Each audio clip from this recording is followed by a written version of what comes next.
Gamers, ever since my last Naturia deck profile, a lot of people have been wondering if the deck is dead because they banned Calamity. You know, oh my god, our whole gimmick was Calamity lock. Are we dead? We're not dead. The deck is still really good. There are some caveats to that, however, but I wanted to make an updated deck profile for Naturia. Sure, I would like to talk about the new decks, but I have like a brainworms disease where I literally can't stop playing Naturia. So I think until I make a video about it and just yap about it for a whole video, I won't be able to get this deck out of my brain. And honestly, while I'm waiting for Elden Ring, this was the best thing I could do. The only thing I could do really is yap about Naturia and play Naturia. That's all I can do really. That's all I'm good for right now. So here we go. I'm gonna let you look at the list really quick, and I will tell you I got to Master 2 with this, and I got to DLV 19. I'm pretty sure I could have made it to DLV Max, but I got really tired of grinding because obviously I'm not gonna be playing Stage 2. So once I got all the gems for the Duelist Cup, I really didn't care enough to keep going because I'm just gonna be playing Elden Ring DLC this weekend, you know? I did a poll on the channel to know if you guys wanted to watch that Elden Ring stream, and it seems like you guys are down for it. I would have done it regardless, I'm gonna be honest with you. But either way, here's the list, okay? And there are some interesting changes in here that, you know, you may or may not want to do. We're no longer running the Crimson, and I think a lot of people are making the mistake of keeping the Crimson Dragon and just changing their payoff. So a lot of people, what you see them do is they're going to hold on to the Crimson Dragon, they're going to hold on to the masterduel, and then they're just going to put like a different payoff. So, you know, before we were running Blazer and Calamity, I dismantled Blazer because without the Crimson into Calamity play, I don't think it's worth playing Blazer because Blazer was just like a backup plan in case that your Crimson into Calamity play would miss timing, because Calamity Dragon could miss timing a lot of the time. For instance, if like they forced out your Crimson with an Imperm or something like that. So instead, what we're doing is we're now just removing the Crimson entirely. But yeah, so a lot of people are doing that. A lot of people are running Supernova, which is another level 12 synchro that you could go into off of Crimson. Here's the reason that I think you guys are doing it wrong and why I think you need to stop playing Crimson Dragon in Naturia. The amount of resource you're investing into a Calamity play is not worth it for any other payoff, really. Like, Crimson Dragon into Blazer is good and all if you have other things to support your board, but typically on a Calamity combo, what you were doing is you were using a Camellia, you were using one Blessing, you were using the spell that is searched from Crimson Dragon, and you were using your 2 Horus summons. So that's like 5 of your summons that you were using in one turn just to set up the Calamity play. So all those summons being invested into a single interruption is absolutely not worth it. Even if Supernova is crazy, even if Blazer is a great card, absolutely not worth all those resources. Naturia can do a lot better than that. Instead, what you want to do now is play around Nibiru. So basically what it used to be for Naturia, right, was that you would either choose to go into your Calamity play and be very susceptible to either a Nibiru or an Imperm on opponent's turn or a Droplet, things of that nature. Now, to be fair, we're still susceptible to Droplet, don't get me wrong, but what you want to do now is play around Nibiru. So if you have access to your Horus engine, you're using the Horus engine to just make, not a Dingy, sorry, a Galaxy Eyes Photon Lord on turn 1 before you get to 5 summons. And then you can just like spam out usually a Naturia Beast and a Linkuriboh. That's usually what I'm doing. So I have a Linkuriboh protecting my Naturia Beast. I have some setup in the grave that will give me access to 2 monster negates using Camellia to bring back the Sunflower. So we'll get like 2 extra monster negates potentially in the turn, depending on what your opponent does. And you're also going to have the monster negate from Photon Lord and the protection, of course, of Linkuriboh on your Naturia Beast. This is usually good enough. This will win you most games, and it's also safe from Nibiru. Instead of raising the ceiling, we're just playing smarter. So the changes I've made is mostly toolbox changes, right? Like now I'm running the Cyframe Gear Gamma as well as the Axel Synchro Stardust Dragon. I think Gamma is like a necessary evil in this deck because there's just so many ways to bait out a hand trap while having no monsters on the field. For instance, Mole Cricket tributes itself, and Mole Cricket is a prime target for Ash Blossom. So if your opponent doesn't like most of the time people will Ash Mole Cricket, which means that, you know, you'll have an empty field to go Gamma, which oftentimes if Gamma resolves, that's just a scoop from your opponent. Same goes for Max C. A lot of the time, because King Sarcophagus, well, because the Horus monsters don't activate in the graveyard to summon themselves, a lot of the time, as soon as you activate Sarcophagus and send your Horus card to the grave, it's very likely that your opponent will go max C before you even have a monster on the field, at which point you can just Gamma and, you know, get yourself into a Baron early, which is amazing. So that is definitely a really good use for this card. Now, there are downsides to playing Gamma, and I don't think it's like, you know, there are as many moments where I hate it as moments that I love it, but I do feel like it is a necessary evil for this deck. So basically, I'm running Gamma as like a third Veiler and a third Imperm, just because it can be an extra way to stop max C or to just help you get into your plays. Now, I don't want to do a whole deck profile portion for this intro to the video, but I did kind of want to introduce you to the changes I've made to the deck. Another really quick one before we get into some replays and some live gameplay and some solo mode, etc. I've changed my Zeus engine, so now I'm running a Dingirsu, going into Pain Gainer after the battle phase, and then going into a 4 material Zeus. What I used to run was the Photon engine, and I will say, both of these are good. So you have the option of going for the Galaxy Eyes Prime Photon Dragon into Neo Galaxy Eyes Photon Dragon line. And this line, what it does is it's really good because you can potentially go for game because you can swing 3 times on monsters with this card. So depending on the board state, this card can actually allow you to go straight for lethal. And another advantage is you already have this card because the game just gave it to you for free like last week. So if you have this engine, nothing wrong with it. I just think the Dingirsu version of the Zeus engine for this deck is better, and I didn't even realize this was an option. What I really like about it is Dingirsu being like just generic removal that doesn't destroy is really useful in a lot of scenarios, especially because you can just send the King Sarcophagus to the grave so that your opponent doesn't get to just resummon all their Horus monsters in the grind. So I really like that, and that's why I decided to run the Dingirsu. But again, nothing wrong with running the Photon engine. So that's the last little thing I want to mention here. We're going to do a card by card at the end for the people that need it. I'm sure a lot of the people watching this already know all these cards by name already. They're all pretty common. The last thing I'll say, this is a must run. Don't sleep on Vulcan the Divine. Super weird card, but we'll talk about that more later. Either way, let me show you a replay. All right, so for this first replay, I'm just going to show you like as full combo as it gets. I had a crazy hand, to be fair, so like I think this ends up being basically like a 3 to 4 card combo, but it is really good. So I'm just going to show you here. So we start off with Imseti, discard Imseti, get to search and draw 1. We draw into Maxi because we're just that good. Go Foolish Burial Goods. Burial Goods, we obviously dump the Sacred Tree, grab Mole Cricket. At this point, I go for King Sarcophagus, and I just want to point this out here. I'm summoning the Imseti before activating the King Sarcophagus. This is just an optimal way to play around Ghost Ogre. So, you know, if you have an Imseti in the grave, you know, you might as well summon it before activating Sarcophagus. So at least if they have Ghost Ogre, well, you still get that 1 summon from it, right? So yeah, that's why I did that. And yeah, now we just keep going here. King Sarcophagus, discard the Camellia. The reason I'm discarding Camellia here is because I have Blessing in hand. So we're going to be able to do pretty much like ultra full combo here.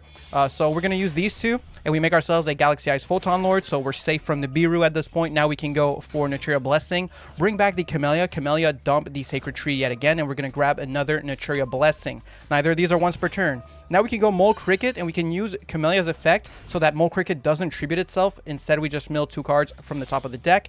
Then we can make ourselves a Naturia Beast, and because we made a Naturia Beast, we can trigger Mole Cricket Engrave, bring it back to the field, and we can go into Linkuriboh. So I have become a massive fan of summoning Linkuriboh in this deck because, you know, Kashtira is pretty popular, and Kashtira will often just special summon itself and it can beat over Naturia Beast. Not to mention, in a scenario like this, you also have a Sunflower that they might want to get rid of. So Linkuriboh gives you that extra bit of protection. So I really like it. And also another thing, if they summon anything from the extra deck, you can summon out the Mole Cricket from the grave. And at that point, if they had like 2 monsters on the field and they wanted to just go beat into Linkuriboh and then, you know, use another monster to swing over like Naturia Beast or Sunflower, you could just not lower their attack with Linkuriboh when they attack it, and then you can activate Linkuriboh before they declare another attack and just tribute your Camellia on, your Mole Cricket on the field to re-summon Linkuriboh. So yeah, kind of similar to what Snake Eyes does with Linkuriboh. Really useful in this deck. I really like it. So here I just set the Blessing, so that way on my opponent's turn, as soon as they draw, I can just go for it, summon out the Camellia. Keep in mind, if they had like Called By right there, I could have negated it with Naturia Beast. So what we had here, Camellia was going to dump a trap, I was going to get to search a spell, and we also had, so basically 2 monster negates / destruction with the Sunflower. We had a monster negate off of Photon Lord, and we were negating every spell. I don't know what they were playing, but, you know, Snake Eyes kind of hard loses to Naturia Beast if they can't out it, because they kind of need their spells to really get into their plays most of the time. So, yeah, pretty insane setup. I absolutely love this board, and this is your intended board. You know, this is your goal pretty much turn 1 with this deck. So, easy money. Sorry, I forgot to change my field. It is what it is. Now let's move on to a going second replay. All right, so this next replay is going second into a 4 material Appaloosa and a full graveyard setup on Fire Kings. So pretty crazy stuff. We can fast forward a little bit here. I did have Imperm for the Volcanics, but you know, it won't really stop them from doing most of their stuff because they had Bonfire. So they go Bonfire, grab Poplar, Poplar special summon, Poplar effect, grab the original. Then they go and link into a Sunlight Wolf. At this point, they go for Poplar, put the Poplar in the back row, activate original, send the Poplar to the grave, and then they get to summon out the Ponix. Ponix is going to trigger. They're also going to trigger their Sunlight Wolf to add back the Volcanics to have a fire in hand to pop. Now they're going to go for Fire King Sanctuary, set up the field spell, and they're going to go into Promethean Princess. Promethean Princess, bring back the Ponix, go into a Salamangreat Raging Phoenix. Then they're going to trigger their field spell, and they're actually going to pop Flamberge in hand, which is kind of crazy. Summon out the Garunix, summon out 2 level 1s from the grave, get to pop the Kirin from the deck, special summon out another monster from the hand, and go into a 4 material Appaloosa.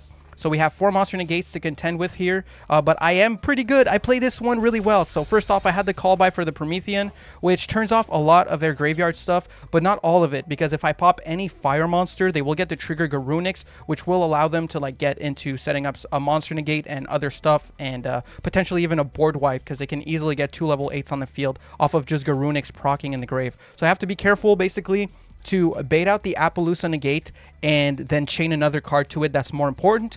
And I also have to make sure not to pop a fire monster so that they don't get the Garunix effect in the graveyard. So that's what we're trying to do here. So what I do, I normal summon Mole Cricket, and then we go for Blessing to special the other one. The reason I do this is so I can go into a Relinquished Anima. That way, here's basically they have a decision here. So I go Anima, targeting the Raging Phoenix. Now, Appaloosa can only activate it once per chain, right? So if they choose not to negate the Anima here, basically, I get to grab their Raging Phoenix, which means I won't be popping any fire monsters this turn. And in that case, well, we can just, you know, bait the Appaloosa with the Mole Cricket and then beat over it with our boosted Anima, which is definitely not great. But so I don't know really, I think my opponent kind of made the wrong decision here, because that was kind of what I was going for, was just like, okay, you're not going to negate this, or if you negate it, then I get to go Mole Cricket. But they decided to negate it. So they negate Anima, which means I can just chain my Mole Cricket, and now we can just pop off, because they have obviously the highest attack monster on the field. I get to summon 2 with my Mole Cricket here. So we're going to be summoning out the Camellia and the Sunflower. At this point, we have access to 2 monster negates, which makes our life a lot easier. Also, Camellia can dump. And here my opponent makes a terrible mistake, because they attempt to negate Camellia, which is a massive misplay, honestly. They should have really waited. So I get to dump 2, and lucky enough, we actually mill a Shuffler here, which is kind of crazy. So you get to negate and destroy the Appaloosa. It's not a fire monster, so it won't trigger any of the Fire Kings in grave. Now we can go and dump a Trap, grab a Naturia Blessing. They're going to go for a Droll and Lockbird, so we do have to contend with Droll here, but it's not unplayable, trust me. Here I go for my baby, guys. Shout out Mazinker for this card, man. He showed me this card. One thing about this card, it is a bounce where you have to basically bounce one of your face-up cards and one of your opponent's face-up cards. So the one thing I really like about it is that it's a removal option that you have during opponent's turn. If you ever have like a Blessing, you can synchro using a Sunflower and your Camellia to get a bounce. So in certain matchups, that can be really, really interesting to have and really important. And then also, while you're climbing for your Baron de Fleur, you just get a bounce. Now, in this case, it's not the best thing ever, because I do have to bounce Anima, but keep in mind, your King Sarcophagus is not a once per turn. So the best scenario for this card is where you can just bounce your King Sarcophagus to your hand and one of your opponent's cards, and then just reactivate your King Sarcophagus. Really, really broken. But either way, here we go. Vulcan the Divine, bounce these 2, and that way we don't trigger the Garunix Engrave because we didn't destroy it. Now we can bring back my Camellia, go into Baron de Fleur, and I'm going to go Baron Effect to pop the Fire King Island just to trigger this and get rid of Volcanics, because I had a Shuffler, so I wanted to bait out Garunix at this point just to shuffle back all that stupid Fire King stuff. We didn't have to use our Baron Negate. I can just use my Baron Negate next turn on the Fire King Island, and we should be good unless they top deck absolutely crazy, right? So that's basically my whole game plan here, and we pass turn. So yeah, they had nothing. Easy money.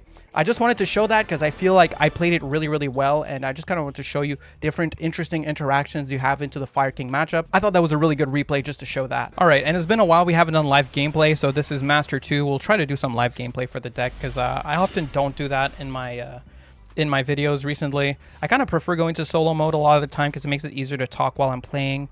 But yeah, so okay, this hand is decent for going second. I don't hate it. Yeah, that's fine. Ogre is like, usually if they have Ogre, that means they have nothing else. Oh god, that's not good. That's the worst that could happen to us. I'm gonna negate him here. What needs to happen next turn is I need them to Ash my Cricket really bad. At least my Sacred Trees can still go to the grave, so a top deck of Camellia wouldn't be bad either. But yeah, oh god, they're probably gonna Baron my Cricket, so this is looking okay. We might be kinda in there, kinda. Set one.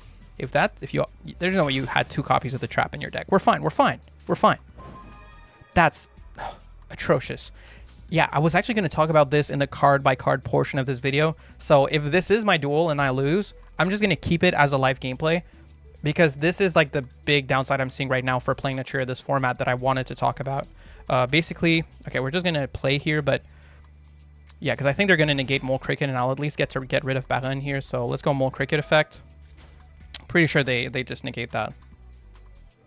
Okay, thank goodness. If they didn't negate that, I don't even know what our plan was. I don't have a plan either here, but at least we're still in there. So yeah, basically the thing about Naturia this format, while you already have the trap, you're running 2 of the trap. That is insanity. Insanity. Yeah, the thing about Naturia this format is everyone's running Graveyard Hate because of Fire King Snake Eyes being so popular. And so I think inadvertently, Naturia, while it didn't get worse because of the ban list, it got worse because of the format. Because people are running cards that completely shut down Naturia Horus. Like, this deck is basically unplayable with these cards around right now. So we do get to summon all of this stuff, which is great. And this card doesn't banish doesn't banish spells and traps. So we still get to send our trap to the grave. And they probably won't want to go Ogre because we will just negate and destroy it. So let's dump our trap here. And we'll get to activate our trap. So we do have access to Baron with these 2, which is nice. We're going to grab a Blessing. That's not going to be super useful, but better than nothing. We're in there. I mean, I shouldn't be winning this. I got really lucky. I got really lucky that I had Imperm and Gamma. So you can kind of see the value of Gamma here. Yeah, you can look at your opponent's hand, and if you do, banish 1 card from it face down. Nah, and honestly, like, I kind of want them to get rid of my Sacred Tree, so I'll just let them do it. In case they get rid of that. Not the Sacred Tree, I mean the Blessing. Because it doesn't really do anything for me here. The game plan is pretty simple. We're going back on... Yeah, okay, thank you. Yeah, see, like, I had no reason to keep that because I have nothing to do with it, obviously. We're just going to go for Baron here. Using Camellia as well as a Cyframe Driver, I would say. Yeah, because we want to keep Sunflower around. And at this point, this card only special summons from hand or from banished. So we're going to pop the Fissure. And we can just beat over the Ogre. I'm going to let them resolve Ogre. I can't believe that we aren't losing in this scenario. Oh. Well, I mean, I will have to negate and destroy that. Okay, so we won't have our Baron negate for the trap, unfortunately. But doesn't really matter. That is absolutely a card we get rid of. I think we won here. Yeah, obviously they get to go Ogre. Doesn't really matter to me.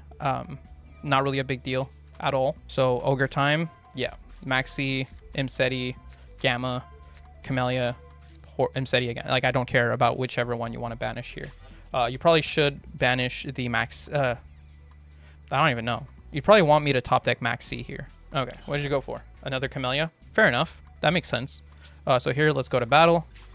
We're going to pop this one. Okay. Well, I mean, I guess we attack directly for 500 here. Why not? Main 2. We can make Masarawa. That's really funny. So they don't have anything to summon off of their preparations. They're top decking. We don't have a negate on Baron anymore, and we have no monster to summon from the grave. Now that things are not getting banished, I could link away these 2, make SP. That's probably a play. The next turn, bring back Sunflower with Baron. Yeah, that's going to be it. So drop SP in here. Obviously, SP not the best card ever into Cash Tira, but they need to top deck a Cash, which they most likely will, but we need to play with what we have here. And I'm going to set the Sacred Tree. That way I can summon my third Camellia from the deck by... no, I can summon Mole Cricket from the deck using my Sunflower that I'll tribute with my Trap. A lot of Naturia games are super unique like this. Like, people say that this deck is like brain dead. I hear that sometimes. Naturia Horus is like a corny brain dead deck. That's just complete BS. We're gonna go for the Bahan effect here in the standby, and we want to bring back the... We were not supposed to win that. Sorry if I sounded salty through that replay. You guys have no idea how many times I had 0 plays into Dimensional Fissure or D-Shifter or things like that. And that was actually something I wanted to talk about in the card by card portion of this video, because I think, again, that's the biggest weakness of this deck right now, is the format around it hates graveyards, and we need our graveyard. So that was an exceptional duel there. Like, I got really lucky with the hand I had that I could deal with D-Fissure. It's really all down to the fact that they went for Baran and let me use my Gamma. So yeah, we just got really lucky. If they didn't negate that Mole Cricket, I think we had 0 chance of winning that game. But either way, let's go to the card by card. All right, so here it is. And yes, again, I actually don't think that Calamity hurts Naturia very much. If anything, what's hurting Naturia right now is just that anti-meta really hurts Naturia. Like, anti-meta is anti-Naturia right now. So Naturia Horus has that huge disadvantage going for it. However, in terms of strategy, the deck is still just as good as it was before. In a way, I almost feel like better with it, just because now I never have the option of doing the unsafe play.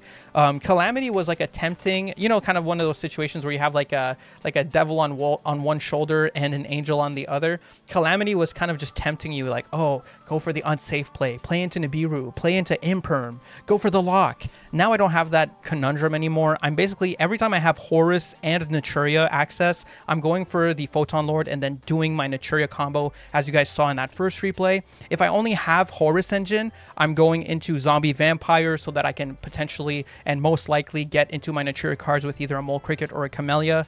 And that's definitely a worst version, but it's kind of like your backup plan, if you will, if you don't have any access to Naturia Engine in your hand. And if I only see Naturia, then I'm usually just going for a Naturia Beast with Linkaribo, just without the Photon Lord. Usually, that's also good enough a lot of the time. So I actually like that now it's a bit more streamlined what we do with the deck. It's no longer this thing of like, do I go for the unsafe play or do I just go for like what I should do, really, you know? So card by card. We have the Gamma package, so 1 Cyframe driver. I'm running 2 Veiler, 2 Imperm, so that I can run 2 Gamma. Originally, I was running no Gamma and 3 Veiler, 3 Imperm, so, you know. That's neither here nor there. You know, you can choose your ratios for staples. Obviously, 3 Mole Cricket is a must. 1 copy of Sunflower. Yes, you hate to draw it, but if you run 2, then you just draw it more often, and you hate that even more. So 3 copies of Maxi, 3 copies of Ash Blossom. We have the Shufflers. Shufflers are really, really important in this deck, in my opinion, even though they're really, really bad until, like, you know, like D-Shifter decks and stuff like that. The reason I really like them is, well, for one, they're very good anti-meta tools right now, but they're also very, very serviceable to the Naturia engine. They let you recycle your blessings and your traps and your Camellias so that you can like reactivate Camellia, dump your trap again, search your blessing again, and that's just really, really valuable for this strategy. So I really, really like these Shufflers in this deck. Even though you can't really search them, they're more so just good discards for Sarcophagus, or sometimes even like good mills off of like your Camellia or your Naturia Beast, you know? Then we have the 3 Mseti and the 1 Happy, as well as 3 King Sarcophagus. I really, really hate the field spell for Horus. I don't think it's unplayable. And, you know, if you want to run 1 of the field spell as just another way to get into your Horus engine, I wouldn't be completely against it. I'm just not sure what I would remove for it. So, yeah. We have our 1 Nibiru, of course, for the crossout, but also because it's good to draw into off of Max C. We have our 1-for-1. This is a Mole Cricket, so it's really, really good. And a lot of the time, you know, you can discard a Shuffler for it, so I do like it.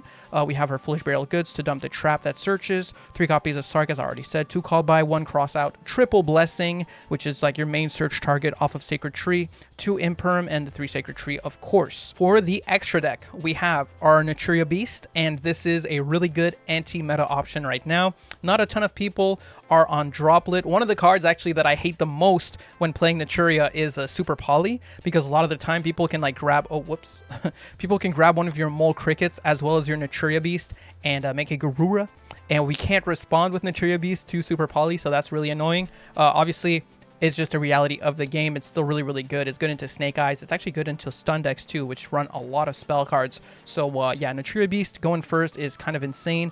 Barkion comes up pretty often, actually. There's a lot of matchups where you want access to Barkion.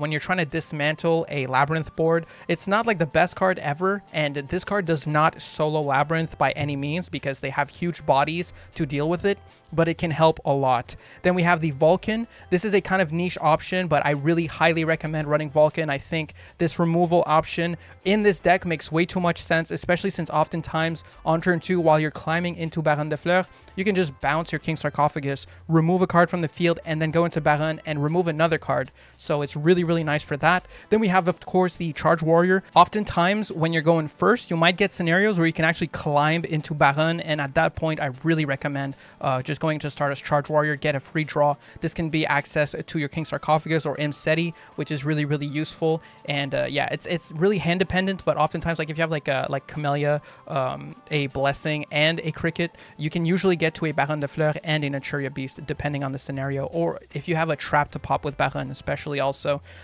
We have the Masurawo. This card is pretty removable. It's come up for me just for its like 4,000 attack being just kind of useful to get over some things, and the fact that it gives you 3 draws into back row. This actually won me a game against Labyrinth once, so it's kind of niche, very much a flex spot that you can replace, but I do like it, so I'm keeping it. You know, it's one level 12 synchro I have access to, if ever, and I don't really want to replace it for anything else, so I like it. 1 copy of Photon Lord, and of course we have the Dingirsu package I talked about earlier for Zeus.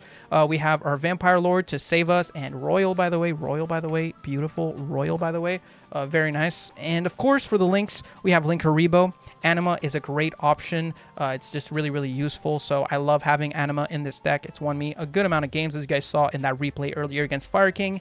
And of course, the SP is a must play. I removed IP Masquerena because it never ever came up. I never summoned IP, so I'd rather just have SP as an option I can either throw on the field when I need it, or just use it to like remove cards from the field going second. It's just a really good card. All in all though, that's the update for Naturia. I know a lot of people were asking for it because my last Naturia deck profile was before the ban list, and I've still been singing this deck's praises. I don't think it's like absolutely insane. The format is really geared against this deck. I think I might have put it a little bit too high on the tier list. I still think it's a tier 3 deck. I just don't think it's at the top of tier 3 anymore. I think it's probably a bit lower because all those like anti-meta decks are just way too good against Naturia, in my opinion. So I would probably put it like in the middle or towards the lower end of tier 3, just above Rogue still, basically.